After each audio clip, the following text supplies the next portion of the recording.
So our field trip today brings us to the Cromer Ridge in North Norfolk. We've come here to explore the soils that have developed on glacial deposits, which I'll outline in a moment or two. So what we're really interested in today is to think about how the topography and position on the landscape has had a directing influence on the soils and how the soils have developed. So the east of England had a fluctuating past of glacial and interglacial periods. Now, if we were to go back about 444,000 years ago, we'd find we were coming to the end of a significant glacial period called the Anglian glacial period. And during this time, the ice sheets advanced all over the east of England, right down to the south coast of Suffolk and across to London. And those ice sheets, they gave rise to various glacial deposits which are relevant to a lot of the soils in the east of England. Of particular significance to the soils we're going to explore today is the Cromer Ridge. The Cromer Ridge itself is a push moraine, a terminal moraine, which was left at the front of a glacier towards the end of the Anglian glacial period. So you should imagine an enormous ice sheet sitting off the north coast of Norfolk, and in front of that ice sheet was all the rubble and boulders which had been pushed along by the glacier as it made its advance.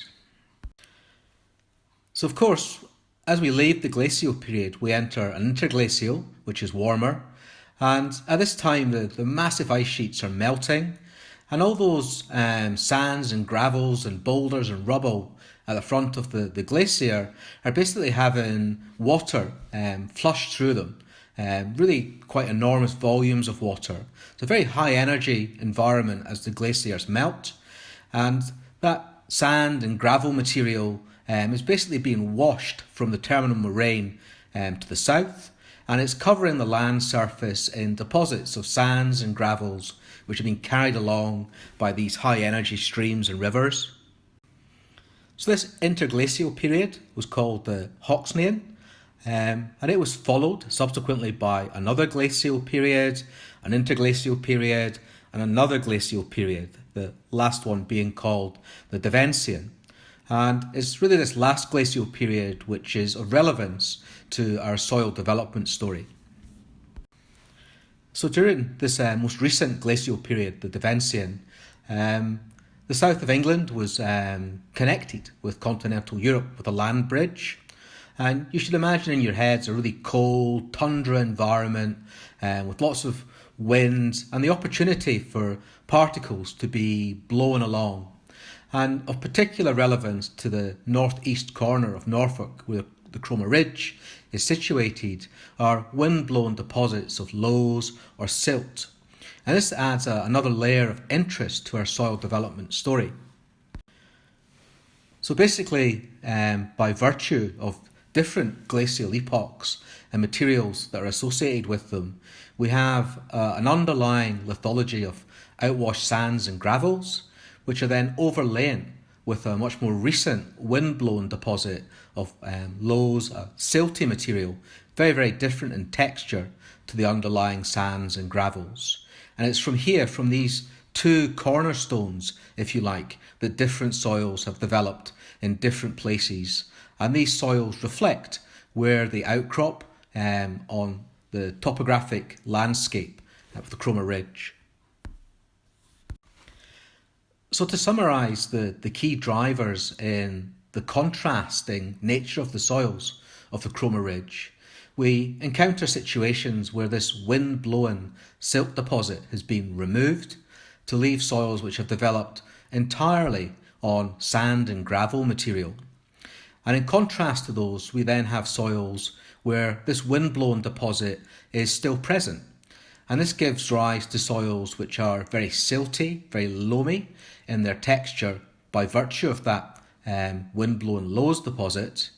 And then we have opportunity for more recent reworking of the silt material, and in particular its erosion on the slopes of the topographic sequence. So where we have erosion, the silt is removed, and that brings the sands and gravels to the surface. So here, the soils on the sloping sites have a very sandy nature, they're very freely drained. In contrast to that, soils which receive the eroded silt in the valley floors, they have deep deposits of silt, and those soils are very loamy or silt loam in texture, and they have very good water storage capacity, and in general they're much more fertile and much more productive soils. And then we have plateau sites where the gradient doesn't exist, and so the silt material is basically left in an intermediate amount. And those soils tend to have a loamy or silty topsoil, and then as you move down through the subsurface, they become much more sandy as the influence of the underlying sands and gravels become more dominant.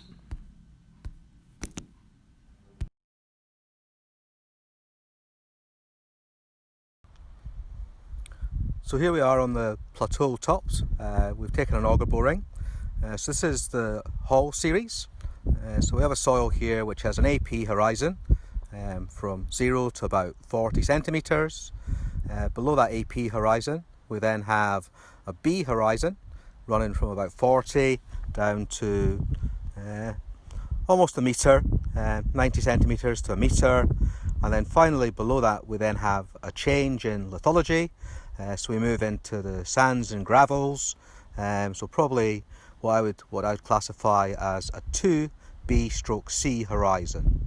The soil texture at the surface is fairly loamy, and it's not really until the very bottom of the profile that we start to see much sandier textures being observed.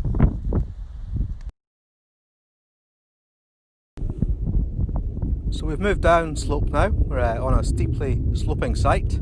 At this particular part on the topographic sequence, we're looking at the Freckenham soil series. In the image you can see an AP horizon from about 0 to 35 centimetres. Below that we have a B horizon from 30 to maybe about 75 centimetres, and then finally we've got a BC horizon at the bottom of the profile.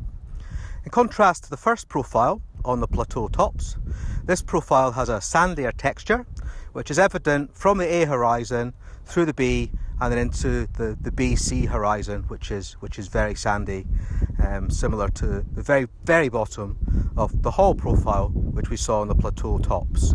So we've seen here the evidence of erosion of silt material and the soil being much more characterised by a sandy texture.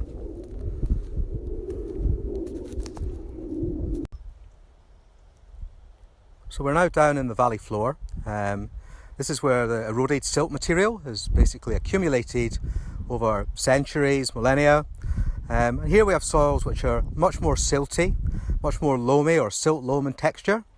We can see an AP horizon from about 0 to 35 centimetres, and then a B horizon, B1 horizon from about 35 down to about 80 centimetres, and then the remainder of the profile is a B2 horizon. There's no evidence of sand through the profile. It's very loamy from the very top down to the very bottom of the auger boring. So quite a contrast to the much sandier slope soil. And the final soil, the Hall series, which we saw up on the plateau tops, is somewhere in between the two. So this final soil series and the valley floor is called the Sheringham series.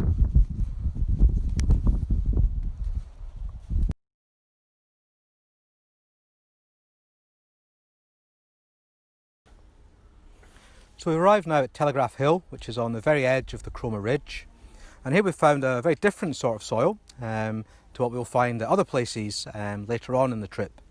So here we've got a very good example of a podzolic soil.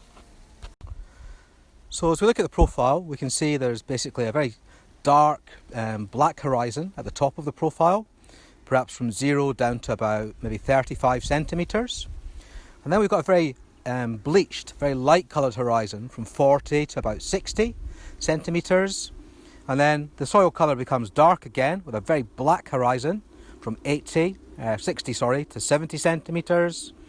And then below 70 to about 90 centimetres, we've got a further dark horizon, and then finally at the bottom we've got something which is more like the parent soil material.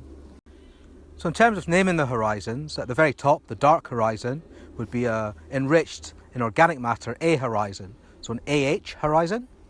We then have the bleached horizon, which is the EA horizon, so an elevated horizon, which has lost metals, organic material, sesquioxides. And then below that, the very dark band is an organic matter enriched horizon, a BH horizon. Below that again is where enrichment with metals has occurred, so a BS horizon. And then finally, below 100 centimetres on the tape, we've got a regular B horizon, so a B1 horizon. So to summarise our field trip today, I hope you've enjoyed our exploration of glacial deposits which have gone back perhaps as far as 500,000 years ago. And our little walk over the landscape has perhaps allowed you to appreciate that different parent materials from different glacial origin have shaped the soils that have developed on the Cromer Ridge. And hopefully you've come to appreciate that the glacial processes, the glacial deposits, and the subsequent reworking of those materials in relation to erosion and topography have given rise to soil development drivers which have created different soils in particular places on the landscape. And hopefully it's apparent that there's a discernible pattern of soils, and soils basically have developed with some sort of linkage to the materials that are present and how those materials have ultimately created soils which are contrasting in their properties, in their profiles, in their fertility, in their water storage. And it's a great example, the Cromer Ridge, of how those factors work together to give rise to a topographic sequence of soils which is repeatable and predictable, and has its foundations in the environmental drivers most recently and the glacial drivers of a long time ago.